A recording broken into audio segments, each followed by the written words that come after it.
Hello, everyone, and thanks for being here. We at the Center for Financial Social Work do a monthly free webinar, and this month is really important. It is on financial shame and trauma, micro and macro level interventions. I decided to add a slide just a little while ago because I wanted to make it clear that I believe, and I'm going to guess that most of you in the audience believe, that there's no career more professional than social work. I love being a social worker, and I am proud to be a social worker. There is no CEU for today, but you will get the recording on Monday. We do not share the presentation deck. But stay tuned for the end of the presentation because we have a great discount to share with you. So I am Rita Wolfson. I am the founder and creator of Financial Social Work. Linda Benjamin, our relationship manager, is supposed to join us today. So hopefully she will. But right now you have me and you have Paul. And Paul is going to treat you to a really beautiful and important and informational training. So I'm going to keep going and I'll let him tell you more about himself when I turn it over to him. I like to start our trainings with our affirmation. It goes, just for today, I will love myself enough to face my fears, practice self-acceptance, and embrace hope. Silence my inner critic, speak my truth, and make peace with myself and with my past. Just for today, I will give myself permission to eliminate toxic people, beliefs, and behaviors from my life. I prepare for a better tomorrow by healing my relationship with my money and actually with myself today.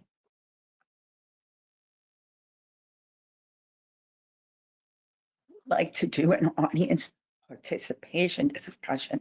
Paul, I may need you to help me with this because Linda isn't here. So if you can pull out those responses, I wanted to, we do like to have a participation slide. And I thought that this one was great for today because actually this, of course, is from Holiday 2024, but I wanted to show you that 36, over a third of people, Americans, took on holiday debt last year, and more will take it on this year. And almost a third of Americans hadn't paid off those holiday charges from last year, this year. Some were still paying off 2023's holiday spending. And as I follow what is happening, I just wanted to give you a chance to share how you think your clients will respond come January and February, and they're receiving these bills for all the money they spent this month. Does anyone have anything to share with us? Put it in the question box. Paul, is anybody responding? Yeah, there's one person that's responded so far. No debt from Holiday 2024. Perhaps we should have them on for a webinar because that's impressive.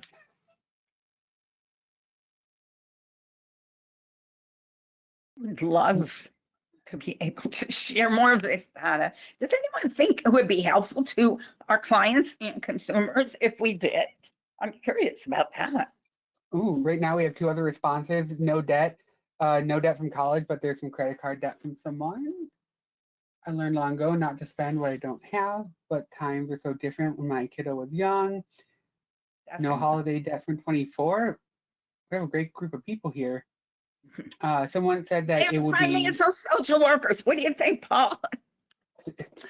I think that makes sense. Anything else? Yeah, there are some people, when you ask, would it be helpful? It looks like a couple people have said, yes, it would be.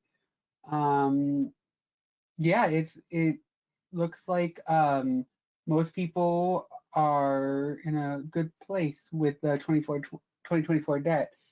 Um, there was one that said that a client or a couple clients have had mounting debt from being furloughed.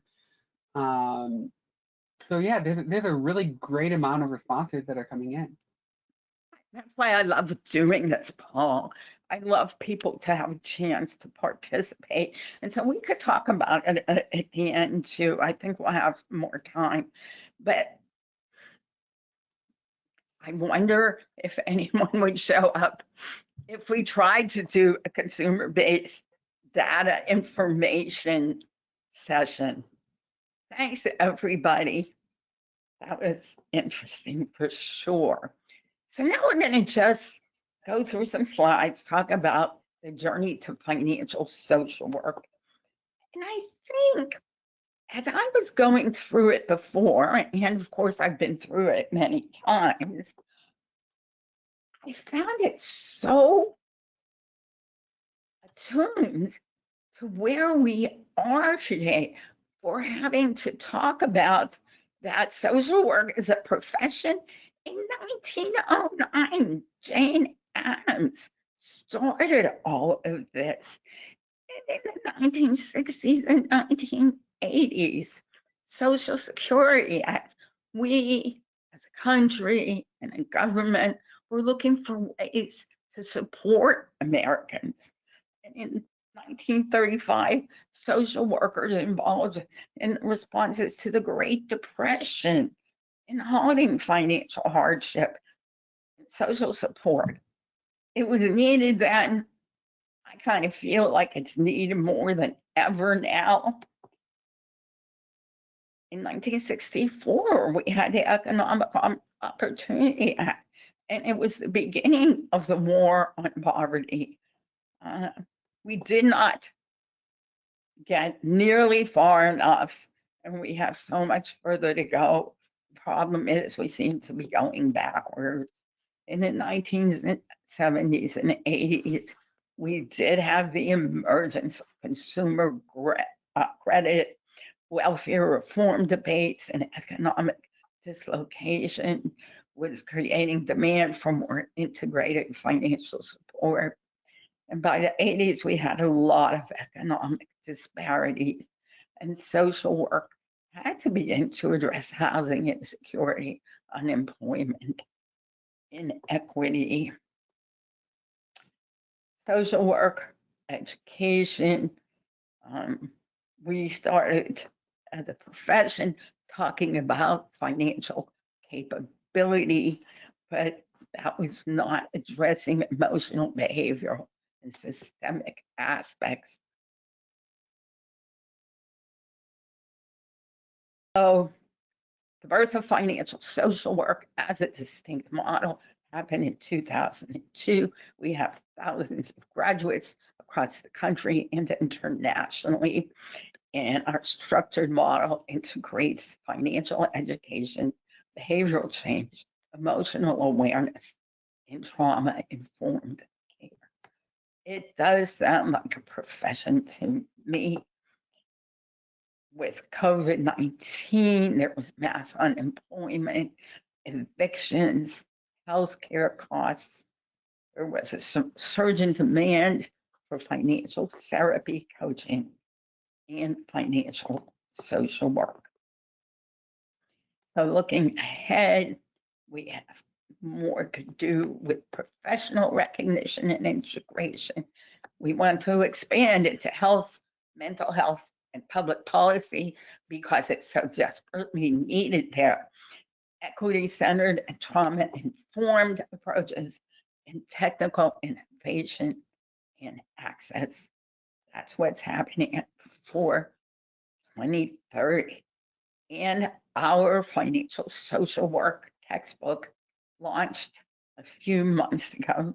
And we're most excited about that because hopefully BSW and MSW students will start learning how to help their clients more specifically with the financial issues.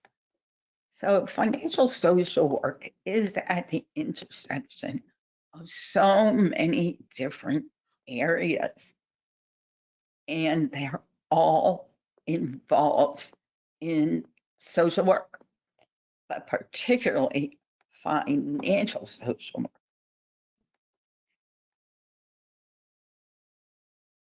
So a few of the things that you might not know but should know about financial social work is all the ways that we do serve vulnerable populations. The work is very comprehensive. The populations that need it, I'm sure you could fill the question box with additional populations that we haven't included here, but we do know how much the work is needed. What happens is people come in, clients come in to a session with many different diagnoses and many different issues. And rarely are they talking about money, but all of these have a financial component. And we have to pay attention to the causes and make the connection. That's not something we've historically done. To recognize how financial problems, issues, trauma, stress, depression drive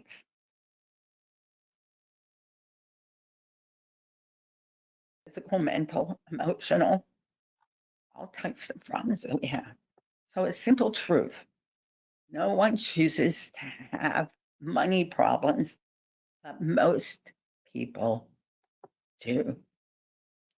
So we have been researching, assessing, and analyzing all of these important issues, but we haven't been providing the skills, the tools, the confidence, and the competence for social workers to be agents of financial change.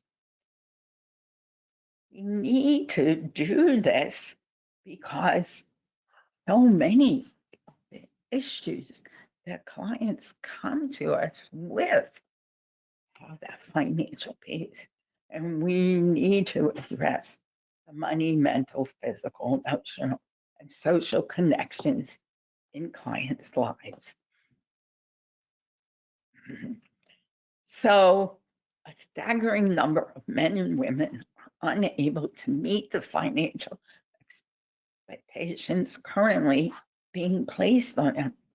They have more money than money, more debt than assets, and more financial problems than they have solutions. They need a safe place.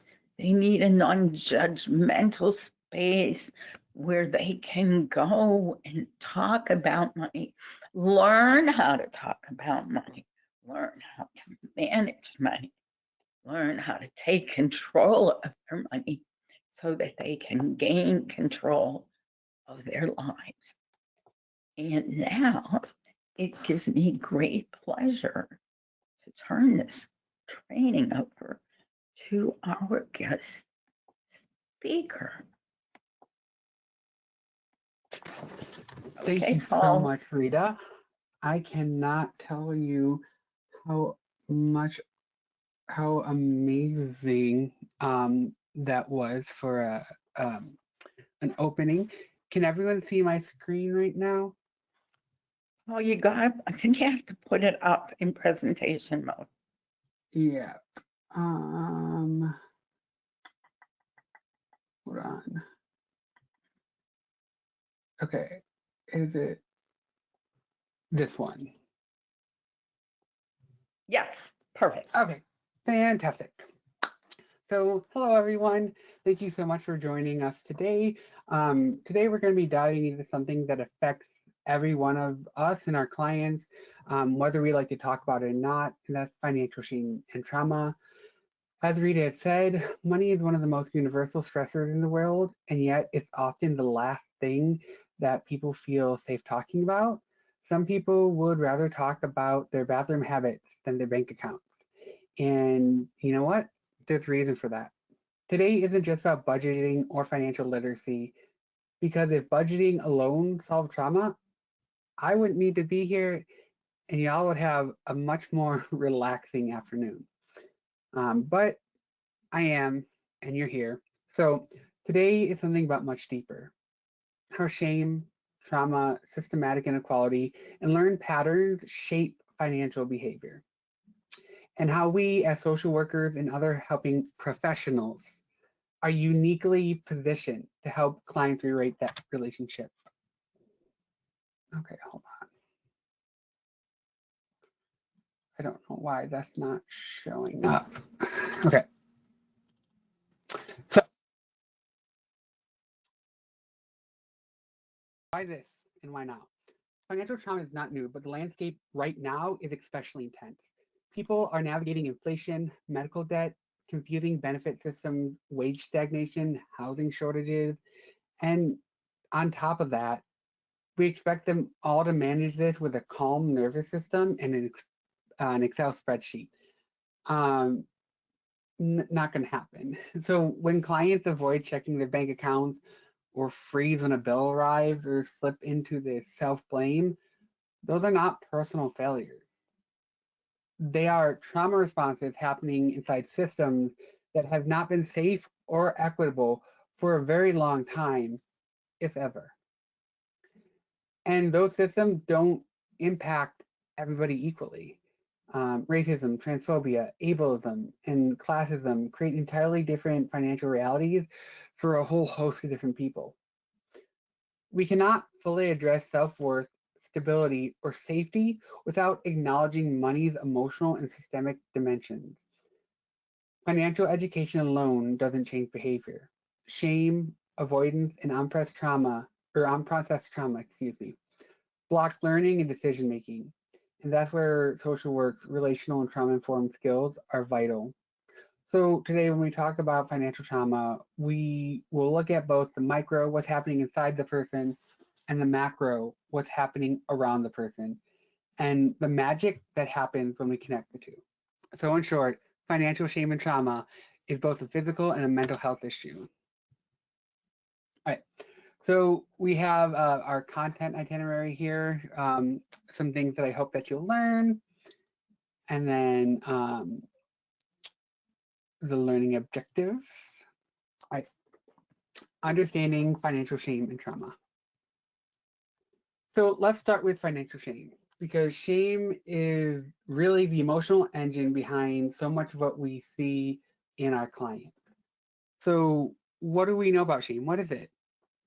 It's typically associated with a sense of exposure along with a lack of trust, feelings of worthlessness, powerlessness. We also know that shame is regulatory. It's a self-emotion that motivates avoidance or projection of anger. Shame is a negative evaluation of the global self. We also know shame is so strongly linked to such a wide variety of problems, including, but not limited to, avoidance of interpersonal problems, worse problem-solving capabilities, depression, anxiety, eating disorders, substance use, PTSD, and unfortunately, including suicide. So with that, we can define financial shame. Financial shame is not just feeling bad about money. It's a belief that one person's financial situation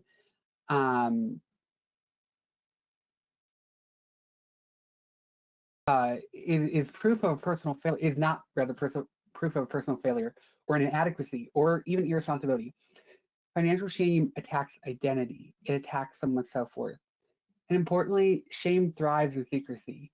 When clients don't talk about money, when they minimize it or deflect it, that's not avoidance out of nowhere. That's shame doing exactly what shame does, convincing them that they're the only one struggling and that it's their fault.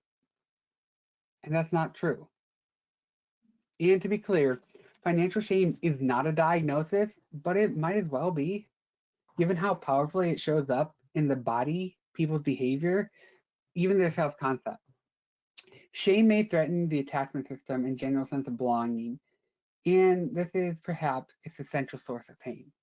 And therefore, before we move on, there's something that I would like for us to clarify or know clearly. While I was doing my research, there's a big distinction between guilt and shame, and I think it's important that we go over it. So this slide matters because clients often use these interchangeably, but they're not. Clinically, they're different. We sometimes hear that someone might say that they're guilty about money, but what we're really seeing is shame, right? Guilt says here that I made a mistake. Guilt is about behavior. And because it's about behavior, guilt can motivate repair, learning, and sometimes healthier action. Shame, on the other hand, shame says I am the mistake. Shame is about identity. Shame shuts people down.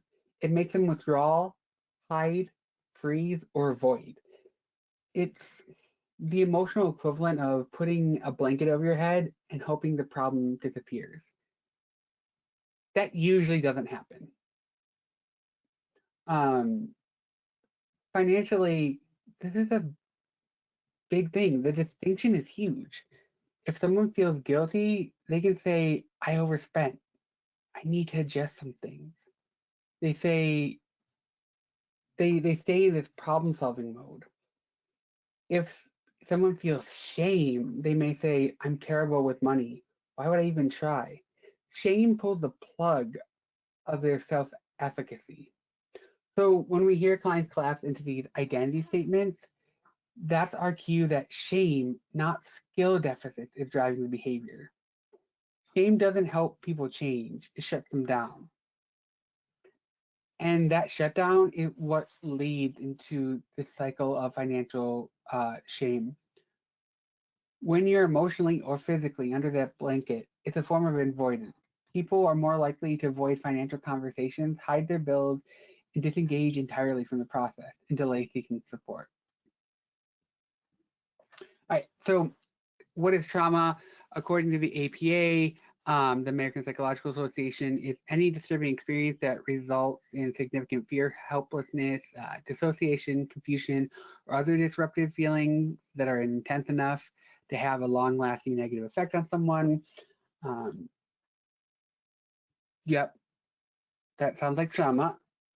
So what's financial trauma then? Great question. And according to Rita and Dr. Schwartz, financial trauma is trauma applied to finances.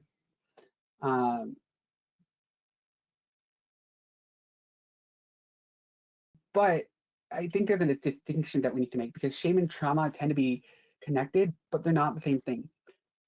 Financial trauma really refers to the enduring physical, cognitive, and emotional effects of chronic financial instability, scarcity, discrimination, or past economic harm.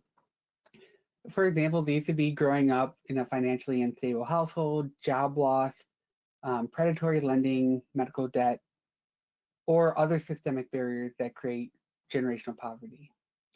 Financial trauma lives in the nervous system. It shows up as hypervigilance, shutdown, difficulty trusting oneself, and difficulty believing the future can be different. So when people have those strong physiological reactions to bills, to the taxes or budgeting, that's not them being dramatic. That's their body remembering. You know, the impact of financial trauma extends far beyond monetary concerns. It infiltrates people's identity, their well-being, their relationships, and their overall functioning. Key takeaway here: financial trauma is trauma. It just wears a different clothing. All right. So defining some financial shame. I have a really good definition up here, but financial shame essentially says that there's something wrong with me because of my finances. And this is where financial trauma really becomes personal. People start hiding the evidence, the unopened bills, the credit scores go ignored, but not because they don't care, no, but because the emotional pain of confronting it feels unbearable. Clinically, avoidance isn't irresponsibility, it's protection. And this is not a cognitive distortion out of nowhere. It's an internalization of cultural messages, systematic inequalities, family narrative, and lived experiences.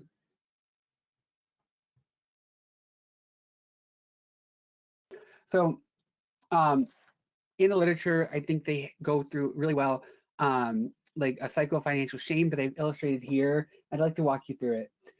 So generally, first a trigger happens. Let's call it an unexpected bill, a benefits denial, overdraft, or even, I don't know, thinking about taxes. That's number one. Number two, this creates a flood of shame and anxiety. The body reacts, the nervous system fires, the brain says, get me away from this danger. So, number three, the person avoids. They don't open mail, they don't look at their statements, they don't ask for help, and they don't apply for benefits that they qualify for, that they're entitled to. Which brings us to number four, behavioral and economic consequences. And then because we didn't open it up or something went unaddressed, the problem gets worse. Fees build, deadlines pass, opportunities close. Which brings us to five, reinforcement and shame. Now the person starts to think, well, I'm bad with money. And unfortunately, that brings us to six, where these thoughts are now internalized as core beliefs and the cycle continues. This is not irresponsibility. This is a perfect trauma loop. And let's face it, many of us in this room have avoided our own bank accounts at least once. This is not a moral issue, it's a nervous system issue.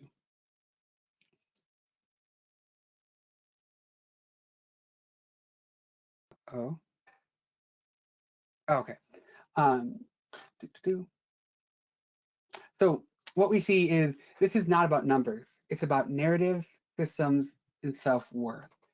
And that's what we'll see where financial social work really shines as opposed to other things. So let's go into the macro systems. Up until now, we've been mainly focusing on internal experiences, a lot of shame, trauma avoidance, kind of getting to know them. But something that I think is important for me to say, even though many of you might already know, financial shame doesn't emerge in a vacuum. It is shaped, amplified, and maintained by the systems around us, the cultures, the institutions, and the structures.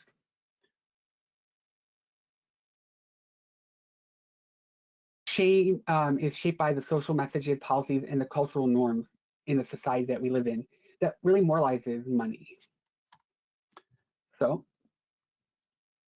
now that we've explored how shame operates on the individual level or what it might look like and defined it, I want to zoom out for a second because financial shame doesn't come from nowhere. These macro domains that I have listed here create the environments where shame becomes the most logical emotional experience.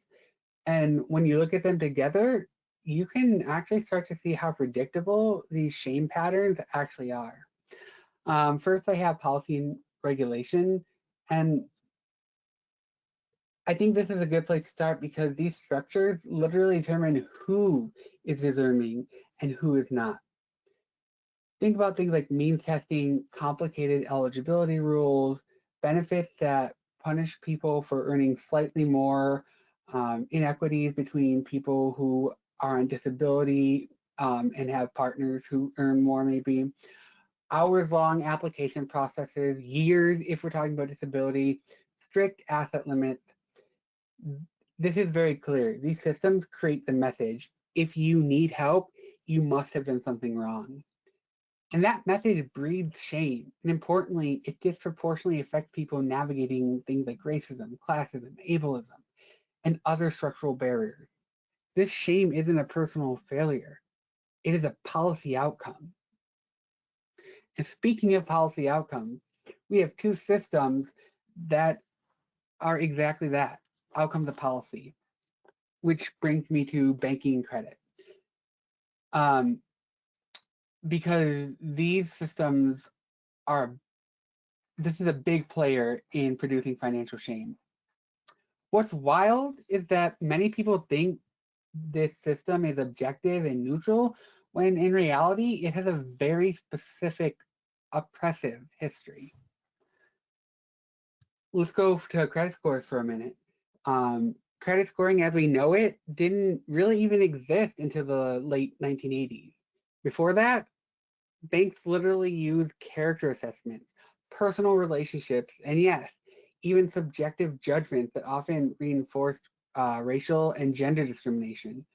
Even now, fast forward to today, the modern credit system is built upon patterns that reflect the decades of unequal access to things like mortgages, credit cards, stable wages, good banking relationships.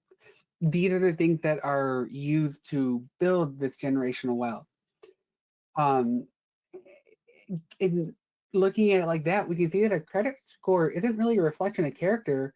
It's a reflection of someone's exposure to opportunity or to privilege.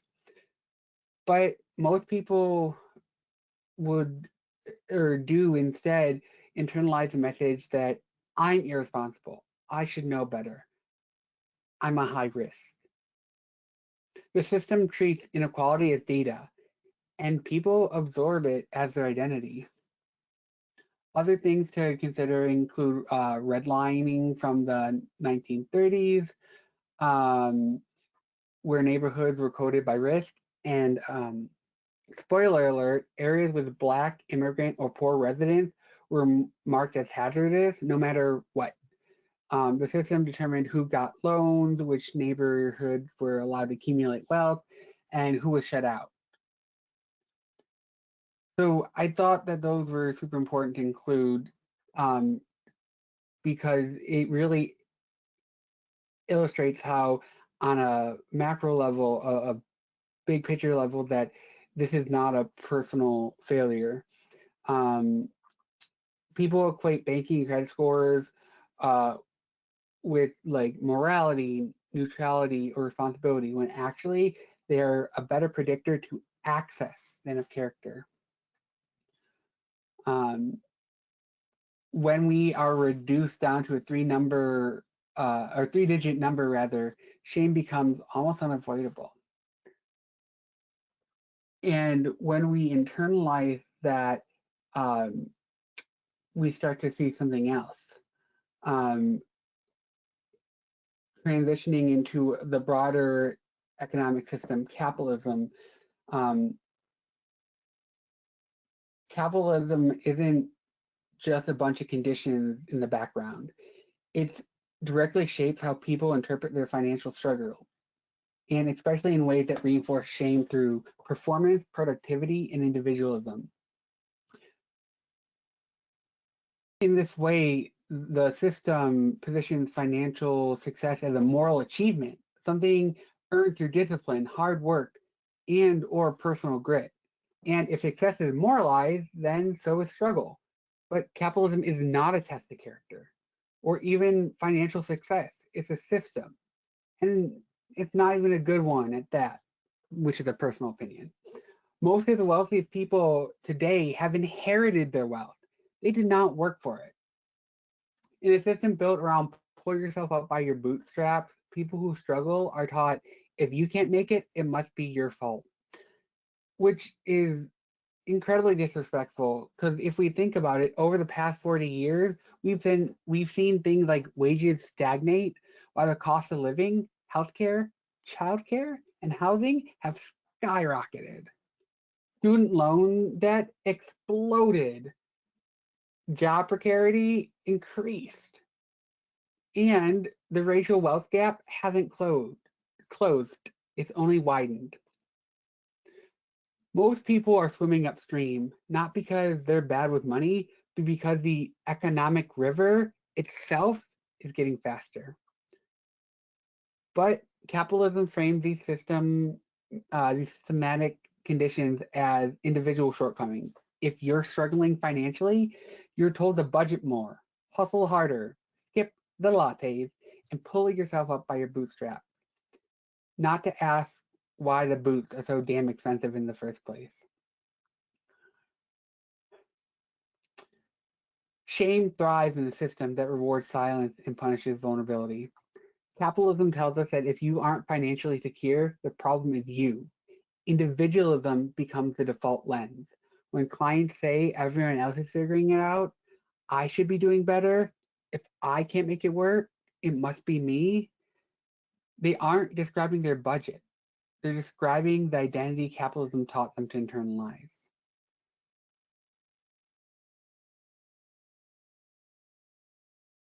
Here's the thing. Systems don't often explain themselves. Capitalism just doesn't say, hey, we made housing unaffordable. Instead, it uses a cultural narrative to fill the silence. Narrative steps in to justify the system, often placing responsibility on the individual, which brings us to number 4, the cultural narrative and social messaging. Now that we've seen how banking policy and regulation and capitalism create the conditions for financial shame, we need to look at how cultural narratives keep them. Cultural narratives are the stories we've been told, sometimes for generations, about money and what it means and what it says about us. When the system stays silent, the narrative does the talking.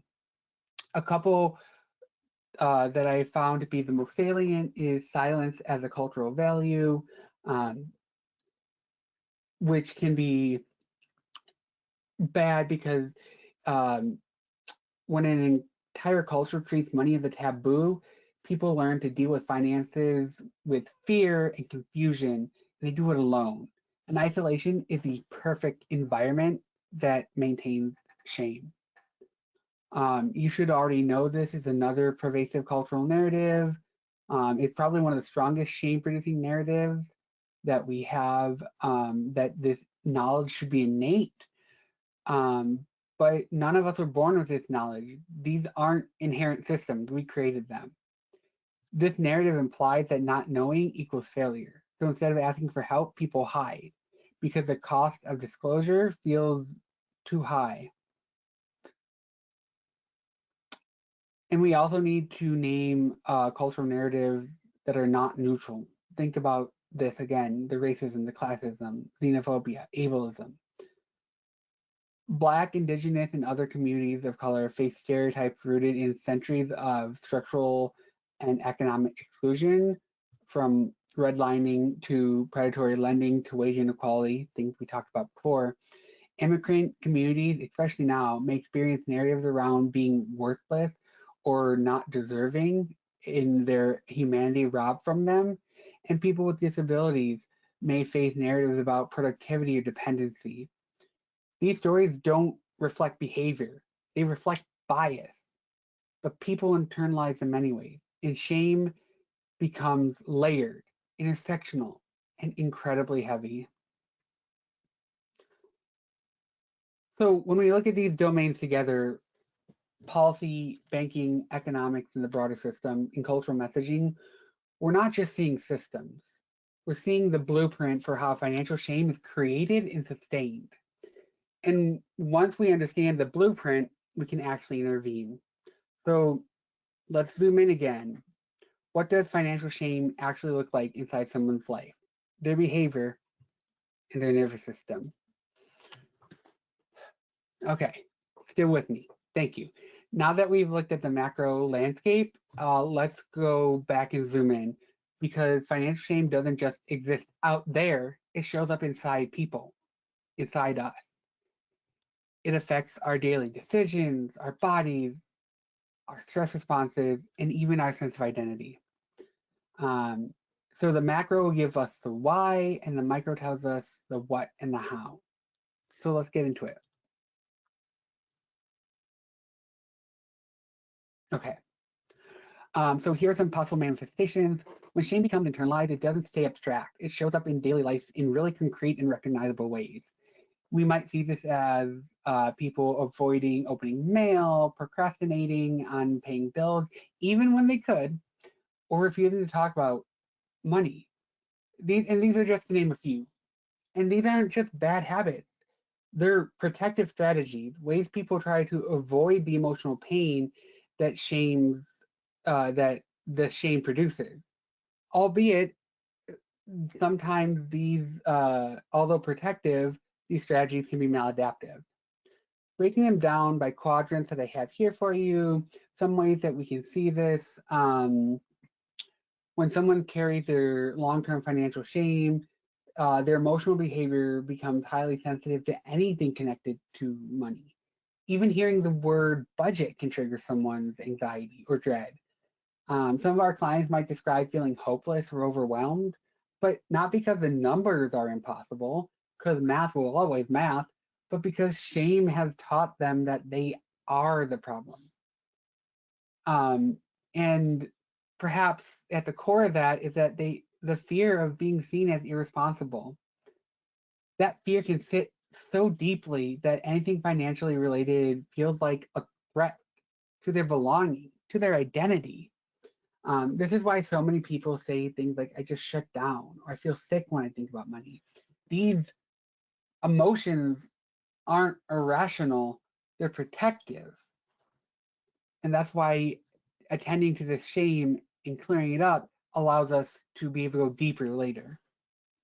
So what does this look like cognitively? It's rumination.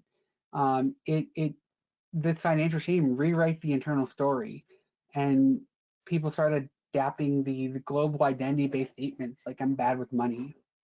It can also look like catastrophic thinking, imagining worst-case scenarios, and for some, this plays on loop and loop. You're playing mistakes or cycling through memories because even thinking about bills just feels too painful. And this is Paul, I hate to interrupt you, but this hour is going quickly. So we have to go a little quicker, I think. Okay. So going into behavioral manifestations, of course, it is really focusing on a lot of shame, and not because people don't care, but because they feel like it's impossible. So some common ways that it shows up, saying that I'm terrible with money, I should have handled this by now. What it's really showing isn't that people are guilt or experiencing guilt, but they're experiencing financial shame. So essentially, if we notice something about these, it's not about math. This is about financial. This is about self-worth and their global assessment of their functioning. So our job isn't to just argue with them. Our job is to de-shame the narrative and make space for the real story. So this is how things are maintained on that micro scale. Let's see. So essentially, when these things are maintained, these narratives, it leads to risk-averse decisions, money avoidance, missing deadlines, and not applying for resources or applying for the help that people are applicable for. It's really the engine that keeps the problem running. Some interventions to do to reduce it include normalizing the struggle, especially when we're minimizing or not minimizing, rather, we're contextualizing, especially as not a personal failure, shifting language away from the shame narrative. Instead of saying I'm bad with money, saying that I'm learning new skills, or we're giving them language that doesn't wound, validating shame as protective, and noticing how it can be sometimes harmful. And then in a system that develops such a unhealthy relationship, noting that neutrality can be neutral, or it could be progress. And then I have some of these here, as this will be recorded. Go ahead and take a minute to pause it when you review it. Things we can do: increase educational opportunities, partner with other agencies, schools, banks, but others, as we're talking about the policy, write to your elected officials. This is our part in the legislative process as social workers and others that are that may not be lawyers, and do it together, because one person might have a problem, but if more people do it, it shows that it is more on a community scale. So our role versus traditional financial approaches, it's that we understand that the numbers aren't the problem, it's the shame, that the trauma that we're designed to work and deal with. And then the last thing here, what social work or financial social work does differently, it's not about the money, it's about the relationships, identity, safety, and empowerment. Using a biopsychosocial, spiritual, structural framework, we can really see how individual people are affected by the systems around them and really destigmatize that narrative. And I have right here my sources. I'll give them a couple of seconds. Each, if you're going through it in the recording, just pause them, and yeah. All right, Rita, I'm going to give it back to you. Okay.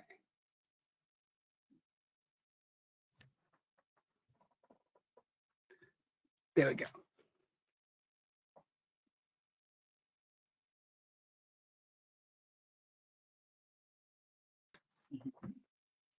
Okay. So right before we finish, Paul, that was outstanding.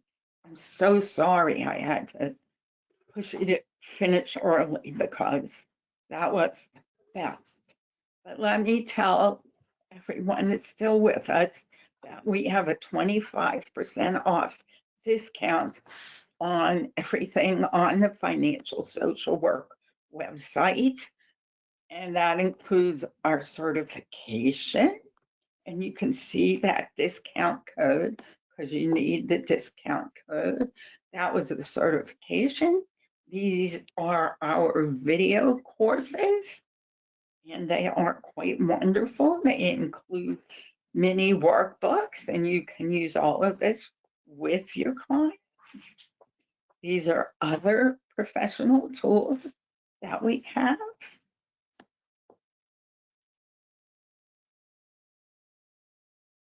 And our financial social work ebook, I think it's one of the best we ever wrote on a social work guide for circumventing political and economic uncertainty.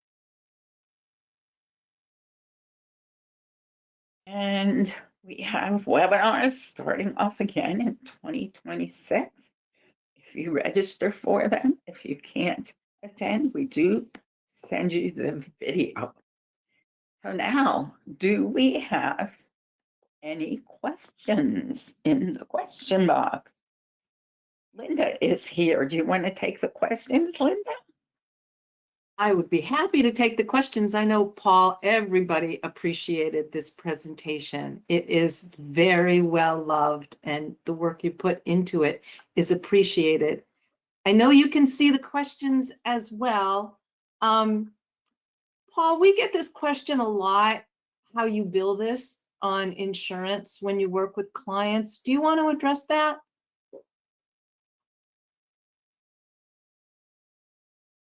Paul? Did I lose Paul? Nope, sorry, I muted myself.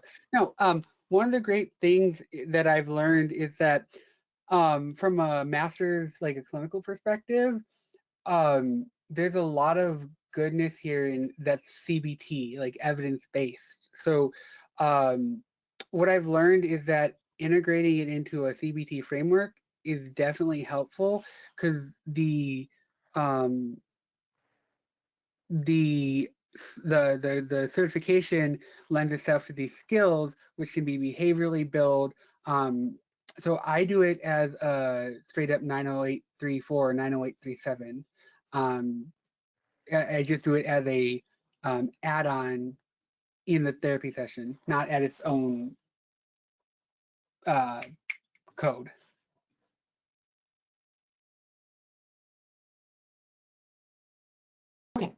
Thank you. bet. Someone is asking, whoever has the deck, if you would mind showing the first slide of the references. Oh, Is yeah. that fair? Well, let me see. I thought maybe I could pull up your deck. Oh, If can I- not, And I just want to get to, while you guys are pulling that up, yep, can I whisper another question in your ear? sure. How do you work on changing thoughts of shame to focus on behavior? Yeah, that's a fantastic question. So when we're talking about changing thoughts of shame to focus on behavior, a lot of the time when we go back to like the thoughts, feelings, behavior framework, if someone doesn't think it's possible, then they're not going to try. If they're not in a place to receive that, then it's not you can't. However, my suggestion would be going to motivational interviewing to encourage about what things can be changed, to set those realistic goals, to be able then to work on the behavior. Because you are going to, I said this in my presentation, when we have such a shame-laden culture that reinforces the problem as us, neutrality is progress. So being able to do things, even though it seems small, once we work those up in the cognitive restructuring sense, that becomes behavioral evidence, which will change the thought, which will change the behavior. I will, thank you. Thank you, Paul. I will reassure the group that you'll receive an email with the presentation early next week. For those of you The who want recording. The recording. you'll receive the recording, and the recording will also be on the website. But the Right. slides are proprietary and not shared. Although, Paul, I don't want to be the person who tells you that it's the end, because this was a great fan favorite. People love it when you join us, and the comments reflect that love. So thank you. Thank you. Well, it was wonderful. It really was. I want to thank everyone. If there's no more questions, we can finish up for today. And I will again thank Paul for a clearly popular and important training for the Center for Financial Social Work. Thanks everyone for joining us. I hope to see you back here next month. We'll have more for you to learn. Take care now.